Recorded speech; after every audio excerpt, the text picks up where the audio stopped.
அனைவருக்கும் வணக்கம். பார்த்த உடனே குபீர்னு சிரிப்பு வர மாதிரி ஒரு வீடியோ ஒன்று காட்டுறேன் பாருங்களேன். அன்பிற்குரிய தோழர்களே வணக்கம். வெனிசுலாவின் மீது அமெரிக்கா தாக்குதல் கொடுத்து அந்த நாட்டின் அதிபர் நிக்கோலஸ் மதுரோவையும் அவருடைய இணையரையும் கைது செய்து நாடு கடத்தி நியூயார்க்கில் வைத்திருப்பதாக தகவல் வந்துள்ளது. இது அநீதியானது. இந்த அநீதிக்கு எதிராக, ஆக்கிரமிப்புக்கு எதிராக, கைதுக்கு எதிராக ஆர்ப்பாட்டம் நடத்த உள்ளோம். நாளை 11 மணிக்கு திருச்சியில் இருக்கின்ற மத்திய பேருந்து நிலையத்தின் பெரியார் சிலைக்கு அருகில் இந்த ஆர்ப்பாட்டம் நடக்கின்றது. அனைவரும் திரளாக பங்கு கொள்ளுமாறு உங்களை மக்கள் கலை இலக்கிய கழகத்தின் சார்பாகவும் எங்களது தோழமை அமைப்புகளின் சார்பாகவும் வேண்டிக் கொள்கிறோம். நன்றி. இவர் யாருன்னு தெரியுதா? இந்த புரட்சி பாடகருங்க. இந்த ஊருக்கு ஊரு சாராயம் தள்ளாடுது தமிழகம். அதாவது அதிமுக ஆட்சி காலத்துல தமிழகம் தள்ளாடிட்டு இருந்துச்சு சாராய கடையால. திமுக ஆட்சி காலத்துல சாராய கடையால மக்கள் மகிழ்ச்சியாக இருக்காங்க. அரசாங்கத்திற்கு வருவாய் பெருகுகிறது. பொருளாதாரம் அப்படியே ஷூட்டப்பை தமிழ்நாடு பல உலக நாடுகளுக்கு இணையாக மாறிக்கிட்டு இருக்கு. இப்பெல்லாம் புரட்சி பாடல் பாட மாட்டாங்க. இப்ப திமுகவுடைய கொள்கை பாடலான உதயநிதி உதயநிதி உலகம் போற்றும் உதயநிதி அப்படிங்கிற பாடல் தான் இவங்கெல்லாம் பாடிக்கிட்டு இருக்காங்க. ஹாப்பியா, ஹெல்தியா, ஜாலியா ஒரு லைஃப்.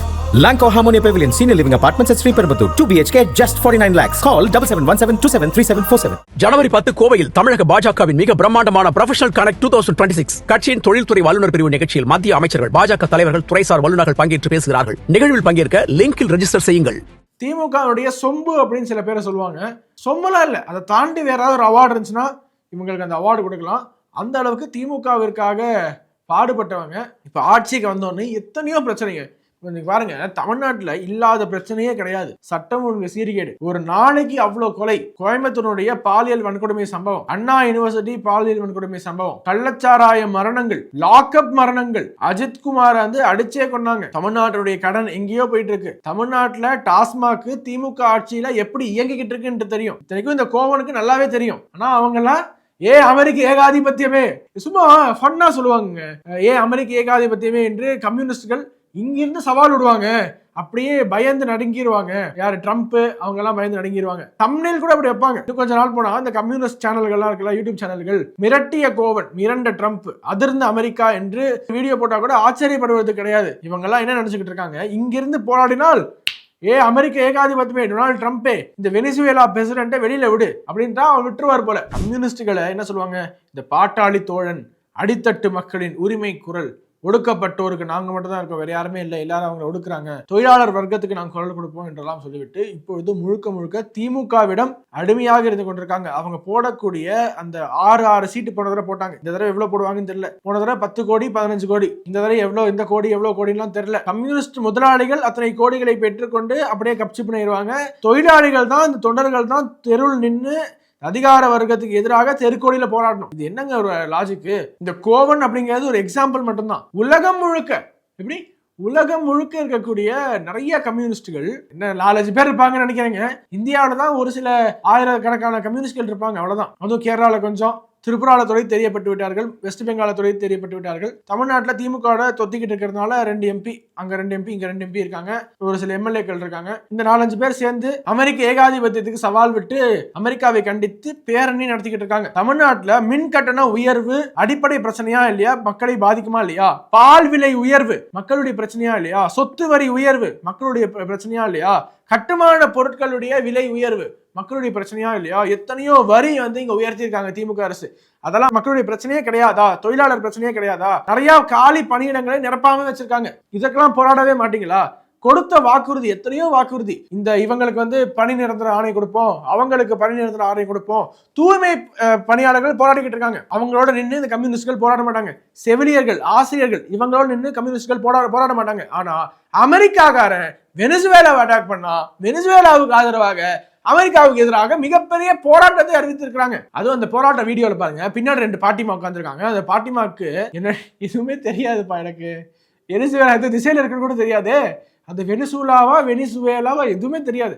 அப்பேற்பட்ட பாட்டிமாவெல்லாம் கூட்டி வச்சு அமெரிக்காவுக்கு எதிராக போராட விட்டுருக்கீங்களே, இதெல்லாம் சிரிக்க மாட்டாங்களா மக்கள் உங்களை பார்த்து? எதற்காக கம்யூனிஸ்டுகள் மக்களுடைய அந்த ரெலவன்ஸ்ல இருந்து வெளியில போயிட்டாங்க, சுத்தமா மெயின் பிக்சர் ரெலவெண்டாவே இல்லாம இருக்காங்கன்னா காரணம் சொந்த ஊரெல்லாம் விட்டுருவாங்க. ரஷ்யா, அந்த பக்கம் வெனிசுவேலா, கியூபா, இது போன்ற நாடுகள் பிளஸ் சைனால இன்னுமே கம்யூனிஸ்டுகள் சைனால கம்யூனிசம் இருக்குன்னு நினைச்சுக்கிட்டு இருக்காங்க. அவங்களாம் முதலாளித்துவத்துக்கு மாறி கேபிட்டலிசத்துக்கு மாறி பன்மடங்கு அதிகமாக இந்த வெளிநாடு முதலீடுகள்லாம் ஈர்த்து பயங்கர கேபிட்டலிஸ்ட் கண்ட்ரியா மாறிடுச்சு சைனா. ஆனா இவங்களும் இன்னும் சைனாக்கு ஃபயர் விட்டுட்டு இருப்பாங்க. சைனாக்கார 200 கோடி வேக்சின் போட்டா அது ஃபயர் விடுவாங்க. நம்ம நாட்டுல வேக்சின் போட்டா அதை வந்து கொண்டாடுவதற்கு இவங்களுக்கு துப்பு கிடையாது. தமிழ்நாடு மாதிரியே கேரளாவில் அங்க ஆளும் அரசு எந்த அரசுன்னு தெரியும். அவங்களுக்கு அல்லக்கை 4 பேர் இருப்பாங்க. அவங்கள விட்டு அமெரிக்காவுக்கு எதிராக போராட விட்டு அவங்க வேடிக்கை பார்த்துட்டு இருக்காங்க. இதே மாதிரி இந்தியா முழுக்க நிறைய குரல் வெனிசுவேலாக்கு ஆதரவாக அமெரிக்காவுக்கு எதிராக. ஒரு 2 நாளைக்கு முன்னாடி தான் பங்களாதேஷ்ல ஒரு 50 வயதான ஒருவரை அங்க அவர் ஒரு ஹிந்து என்பதற்காக குத்தப்பட்டு உயிரோட கொளுத்தப்பட்டிருக்காரு. அதை பத்தி பேசல.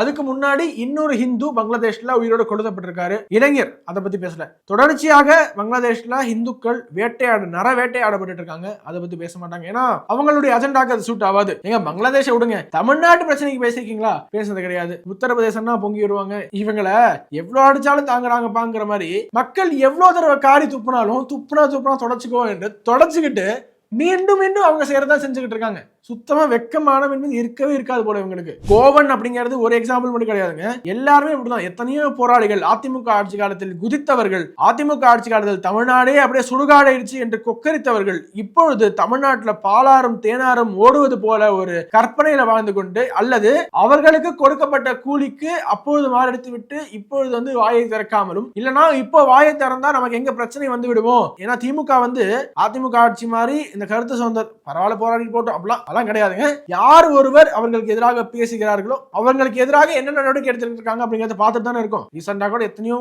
உதாரணங்கள் கொடுத்துட்டே போலாம். திமுக அரசு மக்களுடைய குரல் விலைகளை எப்படி நசுக்குகிறது என்பதற்கு நிறைய உதாரணங்கள். ஒருவேளை அப்படி நம்ம ஆக வேண்டாம் அப்படிங்கிறதுக்காக சும்மா இருக்காங்களா அப்படிங்கிறது தெரியலங்க. பதிவோட இறுதியாக இந்த ப்ரொடெஸ்ட் அறிவிச்சிருக்காங்களா அமெரிக்காவுக்கு எதிராக. அந்த அமெரிக்காவுக்கு எதிரான போராட்டத்துல என்னெல்லாம் கோஷங்கள் முன்வைக்க போறாங்க, என்ன முழக்கங்கள் அங்க நடக்க போகுது, எப்படி கூச்சலிட்டு அமெரிக்க ஏகாதிபத்தியமே என்று கத்த போறாங்கன்னு பாக்குறதுல நானும் ஆர்வமா இருக்கேன். Let's wait and watch. வணக்கம், வந்தே மாதரம். உலக தமிழ் சொந்தங்களுக்கு வணக்கம். நான் ராஜவேல் நாகராஜன். பேசு தமிழா பேசு வலையொலியுடைய வளர்ச்சிக்கு நீங்களும் உறுதுணையா இருக்கணும்னு நினைச்சீங்கன்னா இந்த வீடியோடைய டிஸ்கிரிப்ஷன்ல இருக்கக்கூடிய ரேசர் பே லிங்கை கிளிக் பண்ணுங்க.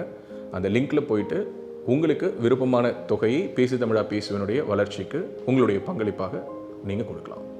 நன்றி, வணக்கம்.